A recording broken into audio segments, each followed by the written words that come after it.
Welcome, everyone. Welcome to Watershed. I hope you're doing well this Sunday morning. Happy you're here. I hope while you're here, you find a little peace, a little bit of love, acceptance, and brings a little light into your Sunday. So if you're able, stand up. Let's sing a little bit.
Stop chasing, my heart won't stop ever proclaiming your love for us. There's no containing, your love won't stop, your love won't stop, no, you won't stop, never stop chasing, my heart won't stop, never proclaiming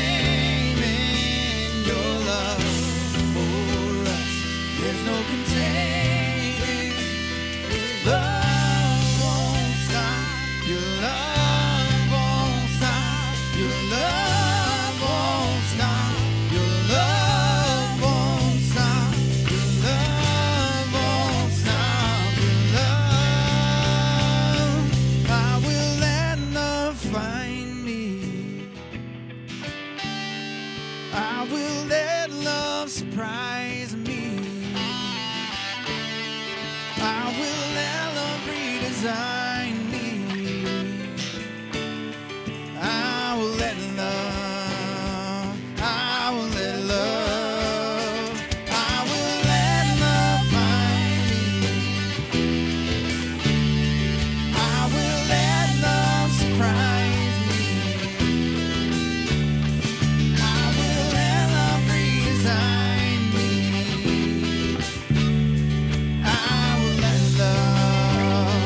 I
Come, tear down the walls I built up, every wall I built up, every wall I built up.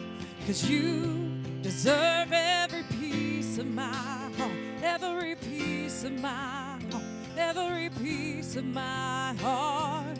Lord, I am trusting that you are a faithful Father, and all that you are, it is good.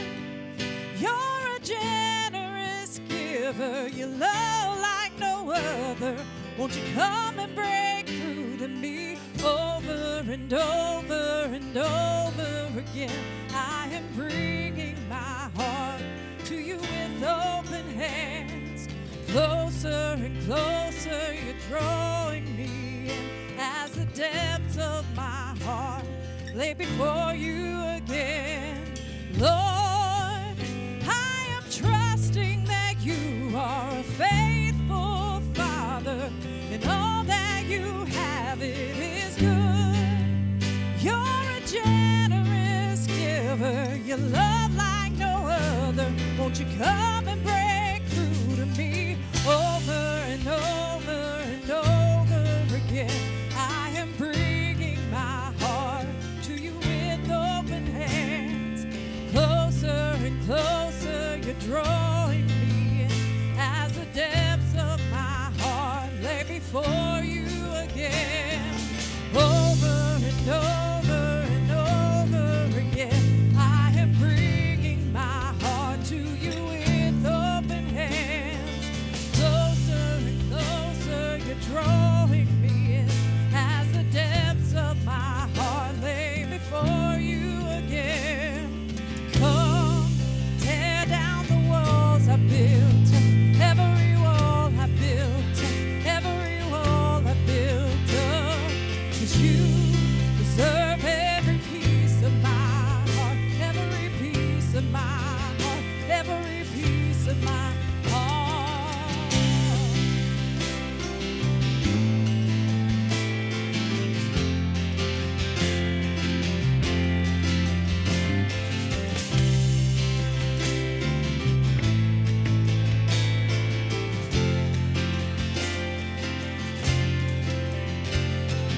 Over and over and over again, I am bringing my heart to you with open hands.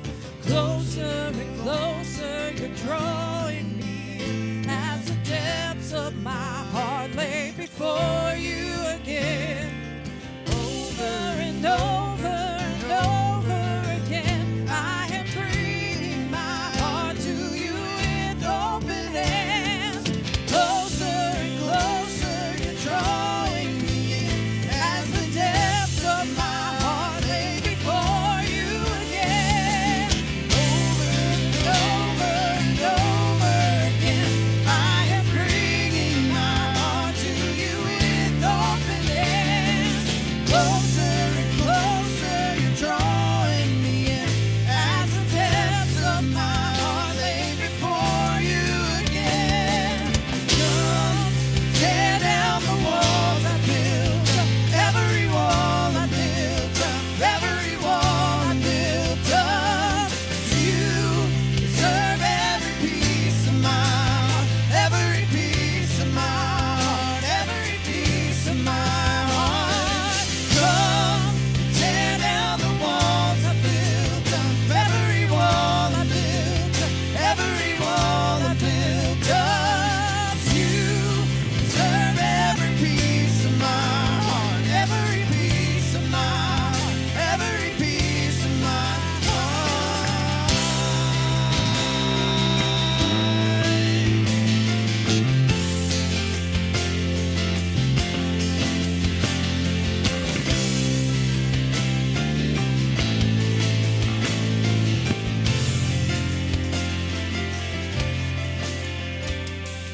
Come, tear down the walls I built up, every wall I built up, every wall I built up.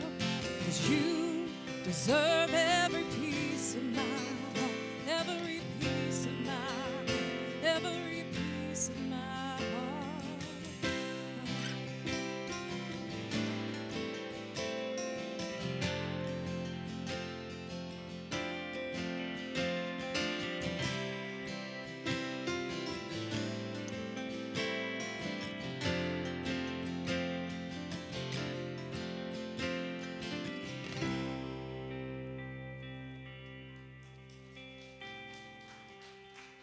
This is the time where we pass some peace. So look at your neighbor, say hello, give some warmth and love to the people of Watershed.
I wonder if I just stand here, if they would stop, you know?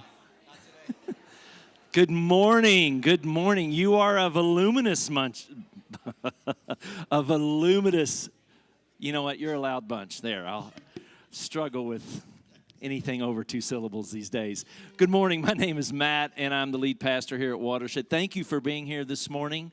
It's good to see everyone. There's a few things that I want to make you aware of. First of all, if you're a brand new person, maybe maybe this is your first Sunday, or you've been coming, only recently. If you feel comfortable doing so, we'd love to hear more about who you are and maybe some things that you might be interested in, or how we might be able to support your journey while you're moving through the process of either deciding if this is your church home, or whatever reason you might choose to continue to be here for a short period of time. There's a connection card. If you follow the QR code, there's a link on the landing page that this code takes you to. There's a connection card there. If you would fill that out, that's just super helpful for us. Helps us to kind of get to know you. Every QR code takes you to the same place, with the exception of a QR code that I'm going to talk about in just a few minutes. I'm going to break the norm, and I hope it doesn't rattle too many cages this morning. But at least for right now, that's how you would, if you're brand new, begin to kind of engage the process of being here. And then also a couple other things. As we're seeing it this morning, you can already feel the surge, the tide kind of returning in after a long summer of families being gone and folks traveling. I've seen several folks that haven't been here for a while because, man, they just been running all over the place, having such a great time, or taking care of so many things in their life. And now they're starting to come back because of school and so on and so forth. And so all that to say, our greatest need right now in terms of volunteers is in our kids space, our greenhouse ministry. And so greenhouse is, that's what we call our ministry for children here. It's down this hallway. And I love how this is phrased. You could be a greenhouse volunteer. That's right. You could actually have the privilege of doing this. But it's not just for everyone, all right? We need compassionate, caring adults that want to mentor and inspire Watershed's next generation of kids, which I don't know if you've seen the world lately, but we could use an inspired generation rising up. So if that's something that you are interested in kind of easing yourself into, putting a toe in the water, to diving in head first, I just want to let you know, Kelsey Smith is our greenhouse pastor here. And if you follow this QR code, again, it'll take you to a place where you can register, or you can just email her, Kelsey, at watershed.charlotte.com. And it's a real involved process. They don't just throw you in there so that you're swimming without any floaties, so to speak. They don't duct tape you to the wall your first day. The kids don't, at least, or they haven't for a while.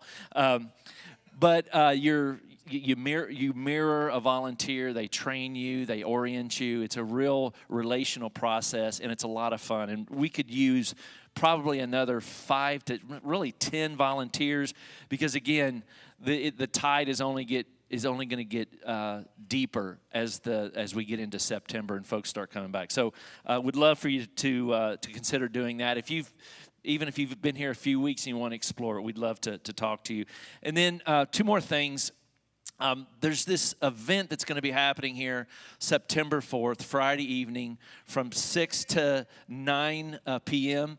And it's called The Common Good. It's with an organization called the New Evangelicals, and some of you I know already are familiar with their work.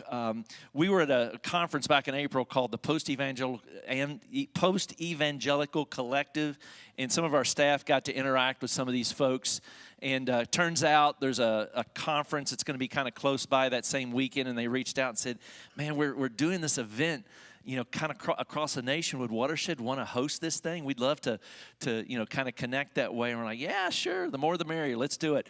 And so it's 6 p.m. from 6 to 9, Friday, September 4th. It's free. Next week, I don't know if there's a registration process, but this kind of just happened. And so I just want to make you aware of it. Put it in your calendar. You can just show up for sure. It should be a good time. And then lastly, if you have given at any level to Watershed over the last year, hopefully you saw the email that I sent out this past week. For the past, 4 or 5 months, we've been in the process of strategizing how to transition our previous giving platform or portal onto a different platform or portal. And I wrote some things down here just because I want to make sure I mention them. We're doing this because, first of all, it's more advantageous financially for us. There's lower processing fees. Last year, I want to say Watershed spent somewhere between $6,000 and $7,000 just covering processing fees from credit card transactions in the previous platform. There's still some of that that's going to be a reality for this one. I'll talk more about that in just a second. But there's also seamless integration with other platforms. It's going to make things easier for our staff who take care of our finances, Kelsey Smith and Joanna Wise, who works as our accountant in a contractual basis. Better reporting and financial tools, simpler, responsive, more user-friendly giving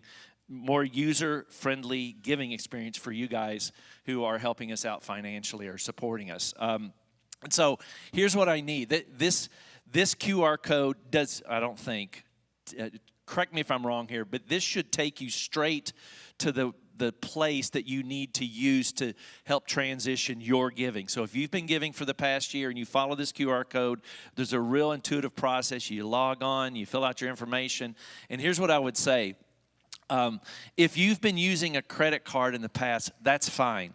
But there's still a transaction fee when that happens, and it's not a kind fee. There's no kind fee anywhere, no matter what the portal is. It's better in this realm for a couple of reasons, but one being that this offers an easier, seamless way to connect your bank account to it, which there are no fees. I think it's like a 30-cent setup fee, and then it's no fees moving forward. And so you using what's called ACH, actually, you don't have to pay a fee. We don't have to pay a fee, and it's just as simple to disconnect from that if you need to in the future or turn your giving off. But it saves us quite a bit of resources. I know it's a long explanation this morning, but our goal is to have everything transitioned over. Once you fill out everything and get your new giving set up, your new recurring giving list. So let's say you give $100 a month at Watershed, you would go in and you would push in 100 and maybe add a 0 and just food for, thank you. Yes. Just food for thought. I was in no, never mind. I was getting ready this morning, and that joke came up, and I'm like, that'll get a good laugh. Anyway, where was I? $100, add a zero. Oh yeah. Once you get that all plugged in, then you can go through CCB, through our Watershed app, and access the giving tab in your profile, and you need to shut off your previous giving, otherwise you might end up giving twice, which would be so bad, wouldn't it?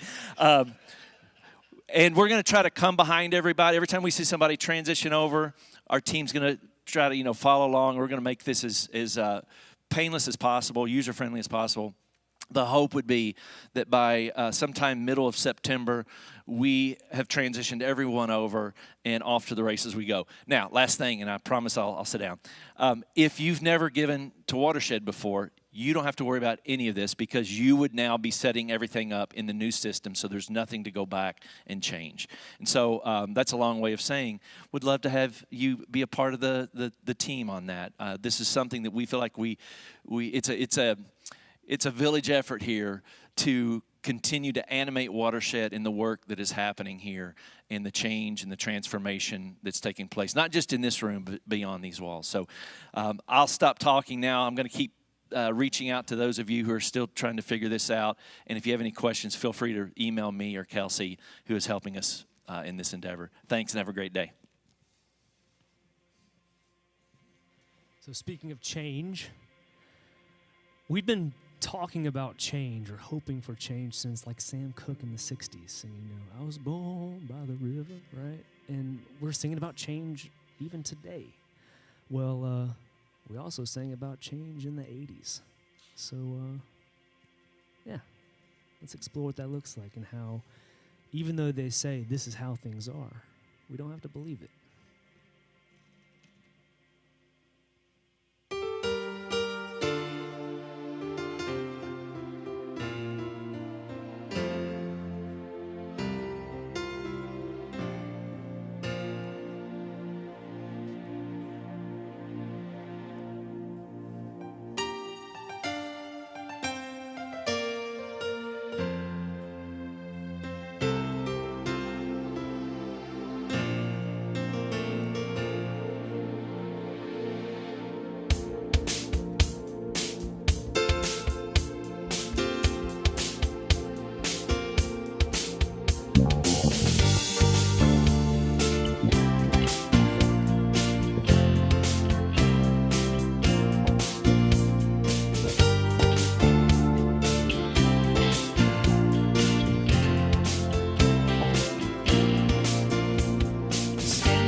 Said, hey old man, how can you stand and think that way?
Good morning. Good to see you all. My name, for those of you that don't know, is Cedric Lundy, and I am on the teaching team here at Watershed, Charlotte. And I have the privilege of closing out this series that we've been in, entitled The Worst Idea God Never Had. Lord knows there's a lot to choose from. I don't know what you all think of the series bumper that we just watched, but for me, two of the images shown in there created a little bit of a visceral reaction in my spirit. And it's because two of the images shown are actual places that I have visited this calendar year. One of them as recently as just over a week ago. Both images are of places that beckon us to remember and not forget the absolute worst of what humanity is capable of when they get a terrible and horrific idea that was also given license by the claim that it is an idea that God was in full support of. One of those images was from inside the former Nazi concentration camp, now a museum and memorial in Auschwitz, where an estimated 1 million Jews and another 100,000 detainees were either exterminated on arrival or just gradually killed through starvation and working them to death. I was there back in April and May for a travel seminar with my seminary where we journeyed through the history of the Jewish Shoah catastrophe in parts of Germany and Poland. And then just over a week ago, I took my nephew, who was in town visiting from Scotland. As many of you know, my wife's family, all of them are from Scotland, as in like, no, they don't claim like, oh, we're Scottish this many generations ago. Like, she's the only one here, everyone else is there. He was in town for an engagement party in New York and figured he'd come and visit his aunt and uncle down in North Carolina. And while he was here, he's like, Uncle Cedric, I would love to learn a little bit more and see some of the civil rights history that you guys have there in the South. So we went to Montgomery, Alabama. And while we were there, it happened to be right around the same day as the Montgomery Day Mollywop, the anniversary of that. But that's not why we went.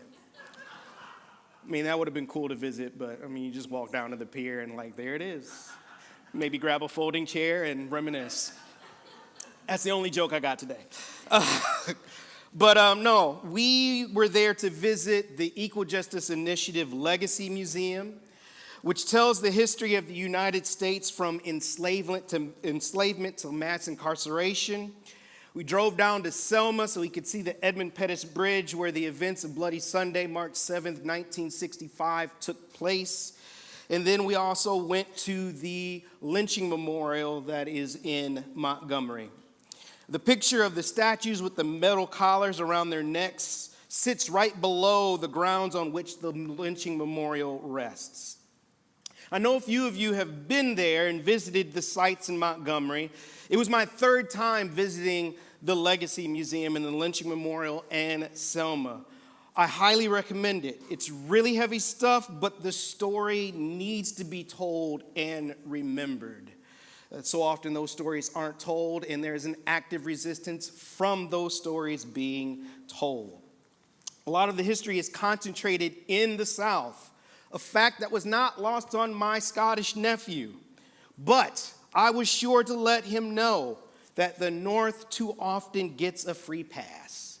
And despite not having the same system of Jim Crow laws, the lines you were not meant to cross were clearly understood and often violently enforced. So at one part, we're walking through this exhibit that's going through the whole history of the bus boycott. And my nephew just made mention about like how much of this seems really concentrated in the South. And I began to tell him a story of what happened in my home state, not far from where I grew up in the 1920s. It's the story of Dr. Ossian Sweet. Dr. Sweet was on the staff of Dunbar Hospital in Detroit.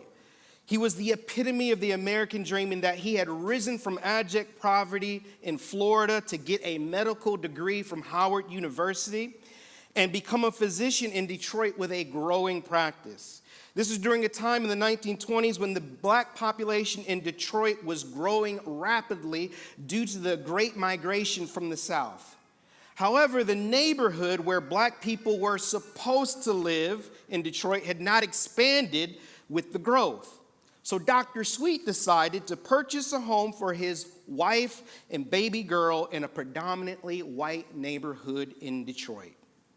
On September 8th, 1925, he and his wife, along with the help of some friends, began to move into their new home.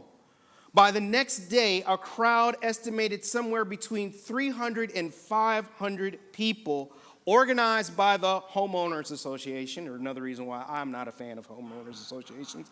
But anyway, I digress.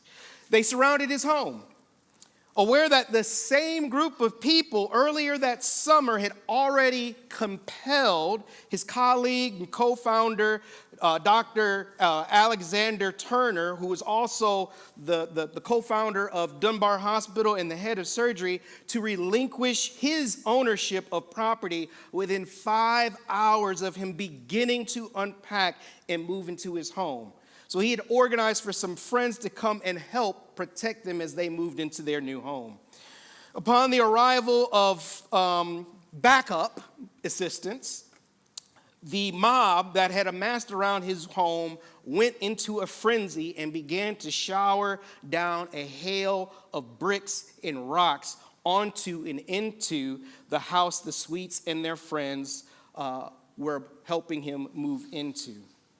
The police, whom the Sweets had called earlier for protection, stood by and watched the whole thing.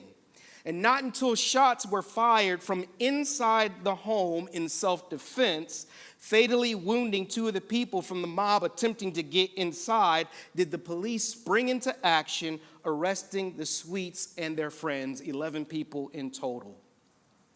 The events around this incident led to a landmark civil rights case where, amazingly for that time, all 11 defendants, the Sweets and their friends, were acquitted or had their charges dropped.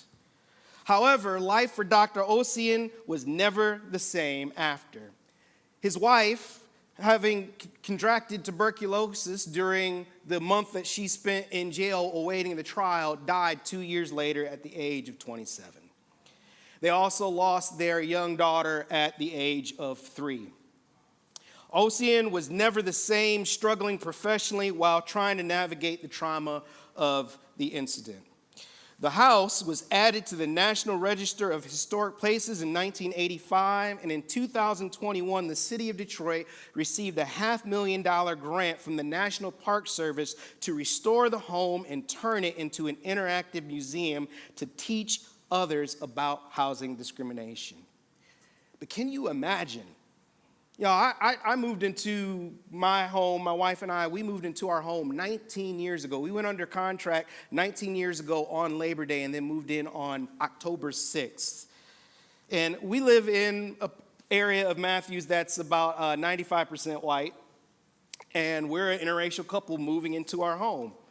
And our neighbors, upon learning that a black man and a Scottish woman were moving in next door, went and got us a custom-made welcome mat with a Scottish tartan design and our last name in the middle. Because that's how you're supposed to welcome someone new to the neighborhood. That is how you show hospitality. Personally, I make new neighbors some sort of baked good. Either a loaf of my homemade sourdough bread, which I've said this before, but I just feel like I need to reiterate it. I'm one of the people that started making sourdough bread before COVID. Or I make them a dozen chocolate chip cookies, which if you were here for my sermon, The Perfect Chocolate Chip Cookie, you know those things slap. There's a new family that is actually gradually moving into the house across the street right now. I'm just waiting until they have fully actually moved in so I can go ahead and bless them in this way. Hospitality is one of the most underrated Christian virtues and values. In a Christian culture that prioritizes obedience, inward disciplines of prayer and Bible study, outward disciplines of service, corporate disciplines like confession and worship, hospitality is often overlooked and forgotten as an essential part of embodying the very God we center our lives in devotion to, that we claim Jesus to be the only begotten Son of. In particular, hospitality to strangers and sojourners. The Hebrew scriptures contain numerous stories that feature hospitality, and oftentimes it is the Lord who is the one doing the hosting. Thus why God is often referred to as the God or the Lord of hosts. I always used to think that that phrase was like he was the God of the, quote, the heavenly host, but what actually it was meant to convey is that throughout much of their history, Israel is identified as a pilgrim people where God is their host as they traveled the wilderness. Throughout the law and the prophets, the people of Israel are regularly reminded that the way that they were once sojourners and aliens in a land not their own. And likewise, they are to extend hospitality to the foreigner and the sojourner amongst them. The house of the Lord isn't simply a place where worshipers go to participate in worship, but as a place where God is perpetually hosting. The prophets often portrayed shalom and the age to come, ushered in by God's anointed one, as a huge feast for everyone on earth, not just the, quote, followers of God, of the Lord. The centrality of hospitality was not unique to the Hebrew people of the ancient world. It was a high virtue throughout the Semitic world of ancient times, as well as other civilizations from that time period. If you've gone to Christopher Nolan's film adaptation of The Odyssey, then you saw how, don't worry, no spoilers, I know not everyone's gone to see it yet. Then you saw how central the theme of Zeus's law is to the retelling of a story over 3,000 years old. Zeus's law was the ancient and sacred Greek law of xenia, or hospitality, that required hosts to generously feed and shelter and protect all strangers. The importance of xenia was often emphasized with the reminder that you could very well be hosting one of the gods in disguise. We see that idea mirrored in the letter to the Hebrews, where the listeners are encouraged to not neglect showing hospitality to strangers, because thereby some have entertained angels unaware. The root of xenia is the word xenios, and xenios means guest. Xenia means rights of a guest, or has often been translated as ritualized friendship. Xenos is also the root of xenophobia, the fear and hatred of those who are foreign or strange or anything that is deemed foreign or strange. One of the most significant and well-known stories in the Bible, where the ethic of hospitality is the central theme of the story, just happens to be one that we tend to not think of as being about hospitality, because unfortunately it has become the centerpiece of one of the worst ideas God never intended. It became a passage used to justify exactly the opposite of, instead of being hospitable, to be utterly inhospitable. It became a passage used to justify and be completely and utterly inhospitable to a subset of people. Friday S. Casa, a fellow in the Department of the Old and New Testament at Stellenbosch University in Stellenbosch, South Africa, emphasizes the importance of hospitality in the context of ancient Semitic cultures in his journal article, A Home for All, the story of the inversion of hospitality in Genesis 19. Some of you might already be figuring out where I'm going this morning. In talking about the ancient Semitic world and the significance of hospitality, he says it sprang from the need for protection when traveling, as travelers in the ancient world were very vulnerable to extremely harsh environment and action of roaming robbers. Moreover, travelers had little, if any, legal political rights. As such, the practice of hospitality was the only means of ensuring their protection. He goes on to describe how the custom of hospitality depended on the cooperation of both host and stranger.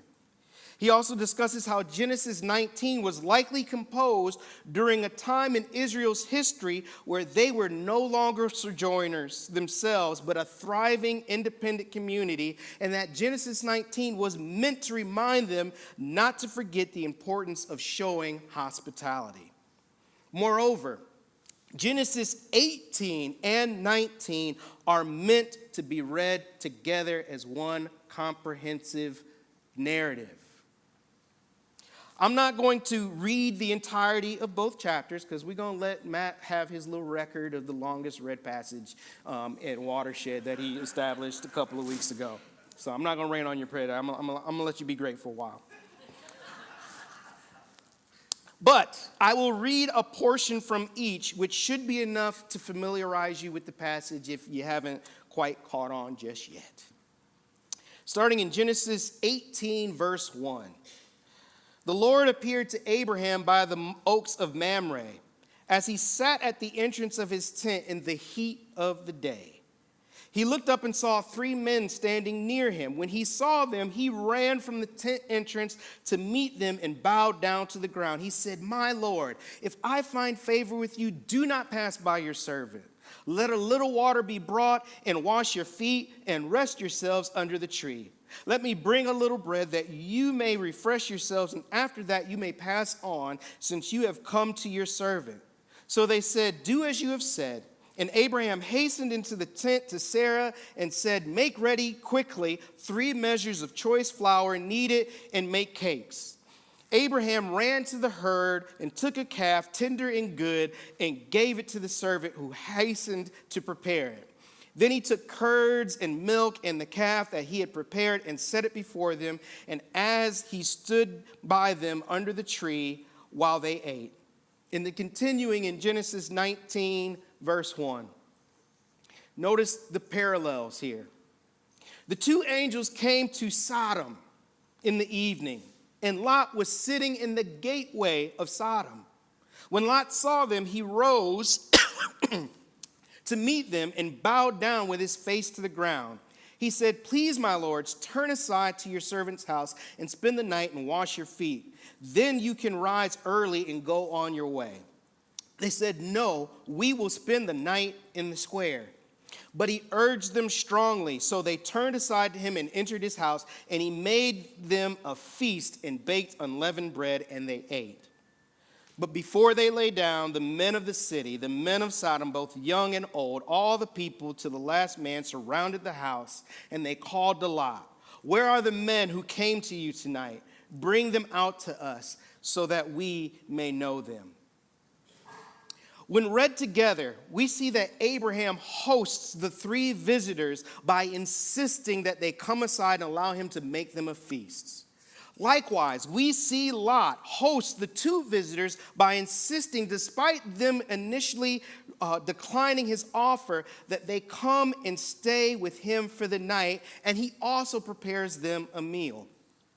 The story goes sideways, and thus the affirmation of the wickedness of Sodom is demonstrated in their insistence on welcoming the strangers with hostility and violence.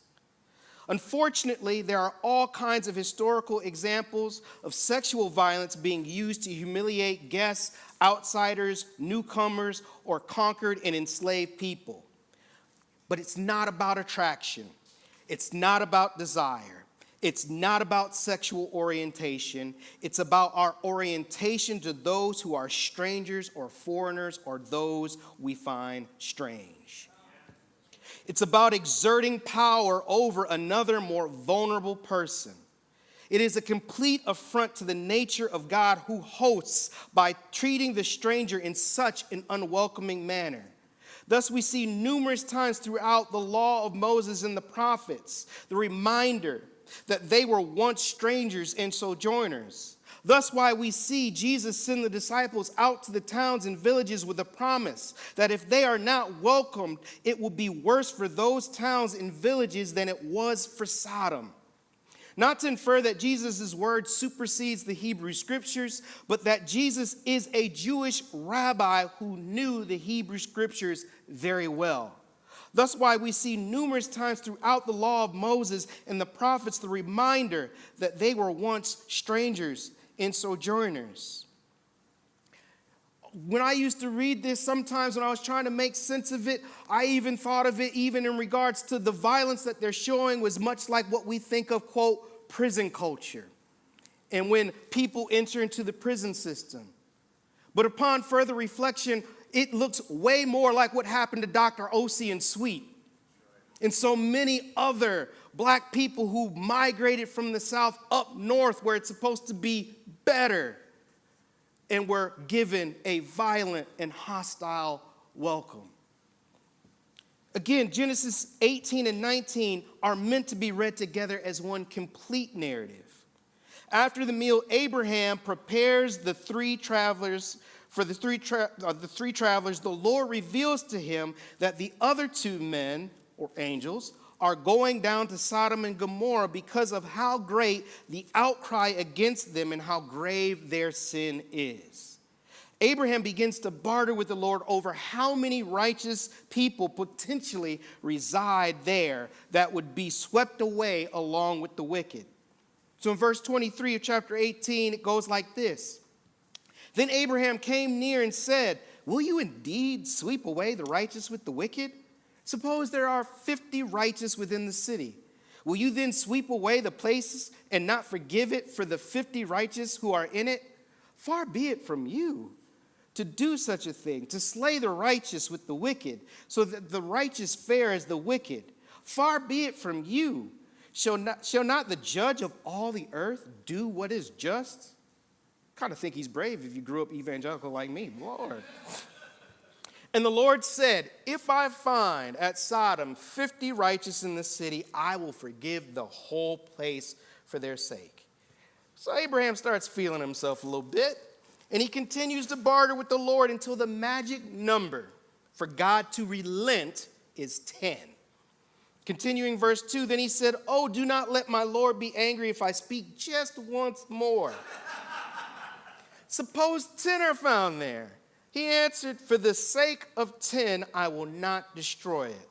And the Lord went his way when he finished speaking to Abraham, and Abraham returned to his place.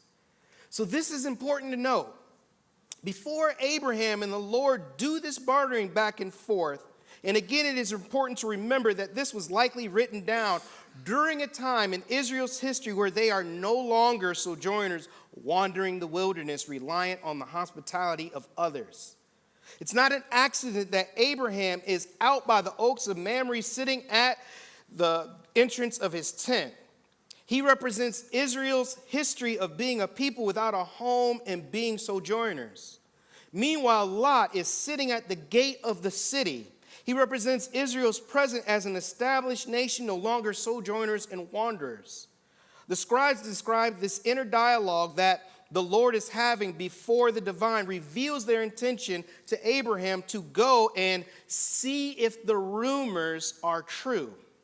And this isn't written because they know that it is the inner dialogue that the Lord was having, but because of what it was meant to convey to the people of Israel once they had returned from exile. Genesis 18:17 through 21, the Lord said, "Shall I hide from Abraham what I am about to do? Seeing that Abraham shall become a great and mighty nation, and all the nations of earth shall be blessed in him. No, I have chosen him, that he may charge his children and his household after him to keep the way of the Lord by doing righteousness and justice, so that the Lord may bring about for Abraham what he has promised him." Then the Lord said, "How great is the outcry against Sodom and Gomorrah, and how grave their sin. I must go down and see whether they have done altogether according to the outcry that has come to me, and if not, I will know." The angels go down and see whether they have done altogether according to the outcry that has come to the Lord. Or put another way, the angels go down to see whether or not there are at least 10 righteous persons amongst Sodom and Gomorrah by coming into the town, going into the city square, and seeing if anyone extends hospitality to them. Hospitality is the test. The test is to see if anyone will host these foreigners and strangers. The test of righteousness in this narrative is hospitality. Lot is rescued because he passes the test. Sodom is destroyed because the rest of the city not only fails the test by not extending hospitality, but because their way of greeting the stranger, the foreigner, the sojourner is the way of hostility and violence. They respond to outsiders coming into their city the same way, as I mentioned before, that we've seen in our own history when it comes to race. This story was preserved to remind Israel, to remind the people of God that hospitality, being gracious host, is godliness. It is righteousness. It is just. That often the trappings of home and developed cities can cause us to forget the importance of welcoming strangers and preparing feasts for sojourners. And that's just it.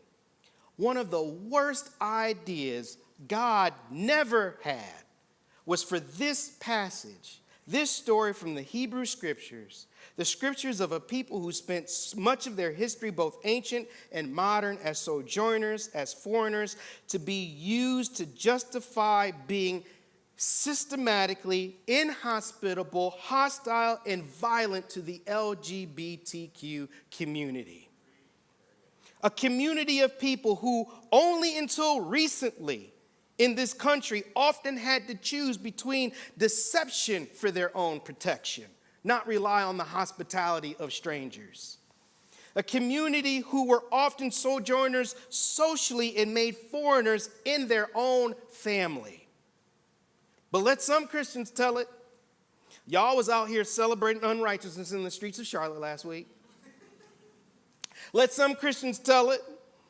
These pride nights at sporting events are just celebrating unrighteousness.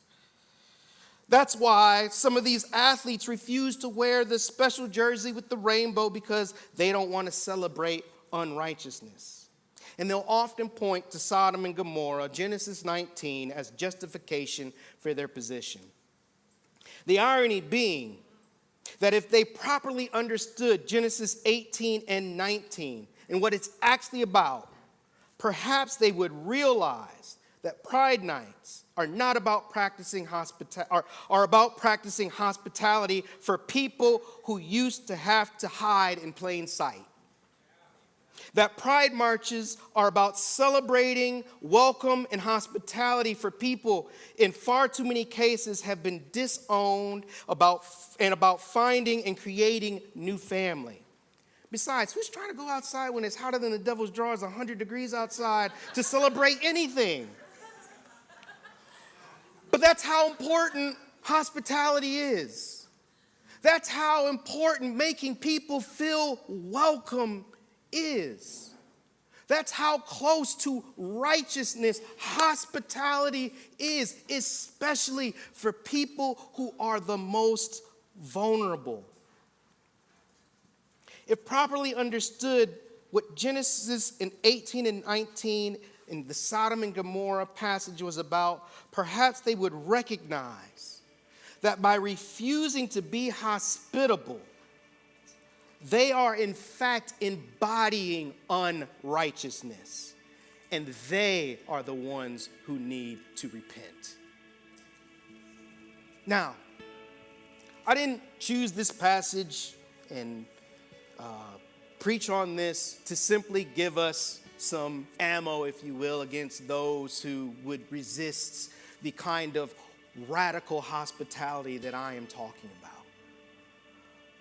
Because we know there are people who even struggle with, well, how do I reconcile what I've been taught these passages say? And so maybe, and hopefully this will help in those discussions that you have maybe with a family member or friend.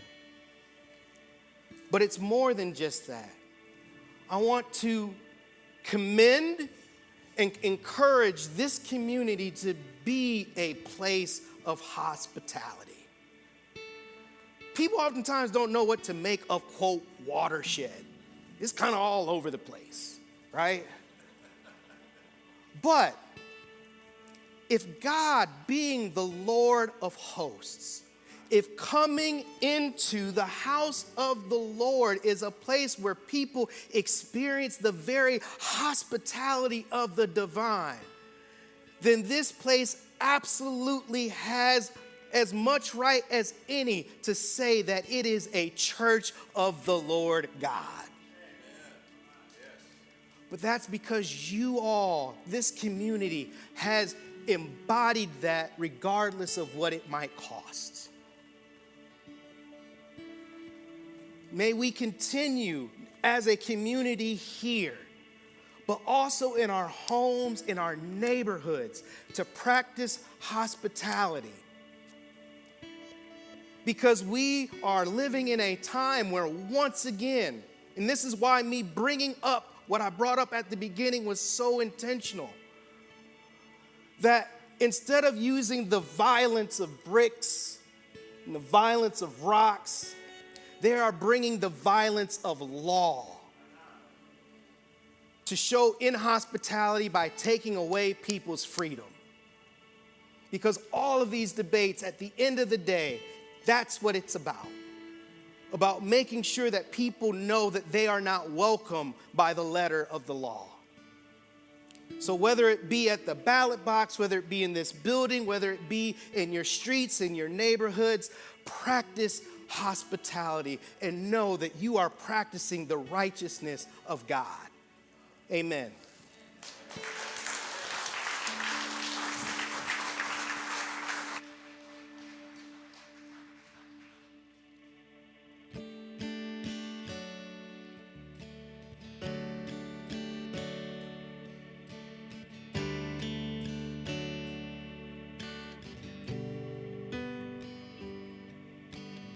All that I am, all that I have is beautifully made by your hands.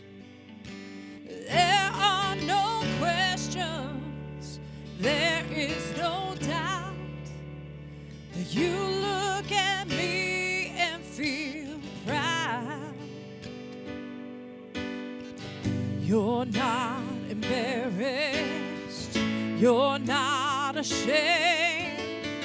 You stand in wonder of what you've made. I am loved by you.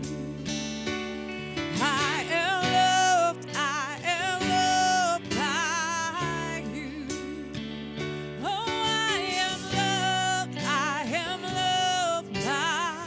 you. I am loved by you. All that I am and all that I have is beautifully made by your hands. There are no questions, there is no doubt that you look at me and feel proud. You're not embarrassed, you're not ashamed. You stand in wonder of what you made. I am loved by you. Oh, I am loved by you. Oh, I am loved by you. I am loved by you.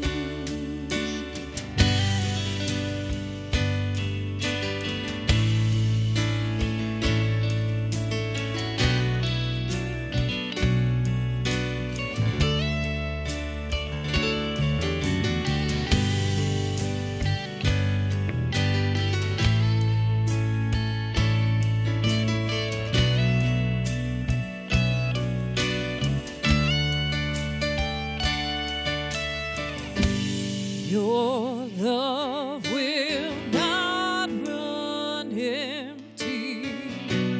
Your love's a well that will never run dry. Your love will not run empty. Your love grows sweeter and sweeter with time. Your love will not run empty. Your love's a well that will never run dry. Your love will not run empty. Your love grows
Thank y'all for coming this morning. I hope you have a wonderful Sunday and a wonderful week, and I hope you find joy, happiness, peacefulness, and love. Be well.